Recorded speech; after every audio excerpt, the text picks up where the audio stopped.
সালাতু ওয়াস সালামের হাতে ধরা একজন সাহাবী ইবনে আব্বাস রাদিয়াল্লাহু তাআলা, যিনি ছিলেন আল্লাহর রসুলের সবচেয়ে বেশি, আল্লাহ রসুলের সাহাবীদের মধ্যে সবচেয়ে বেশি জ্ঞানী একজন সাহাবী, এবং উনি ছিলেন একজন কবি, উনি ছিলেন একজন লেখক, উনি ছিলেন একজন দার্শনিক। এই একজন সাহাবী যিনার নাম হলো ইবনে আব্বাস। ইবনে আব্বাস রাদিয়াল্লাহু তাআলা, আজকে ওনার রওজাটা আমাদের এই মসজিদের পাশেই, আমরা সেখানে যাব। এখন যে মসজিদটি দেখতেছি এই মসজিদটার নাম হচ্ছে ইবনে আব্বাস রাদিয়াল্লাহু তাআলা মসজিদ। ইবনে আব্বাস রাদিয়াল্লাহু তাআলা মসজিদ, আমরা ইবনে আব্বাস রাদিয়াল্লাহু তাআলা মসজিদ দেখলাম।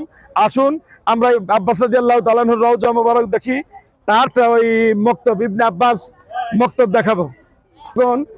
এখন আমরা দেখছি ইবনে আব্বাস রাদিয়াল্লাহু তাআলা আনহুর যেই গেট দিয়ে মহিলারা নামাজ পড়ে, ঠিক আমরা সেটাও দেখতে পাচ্ছি। এরপরে হলো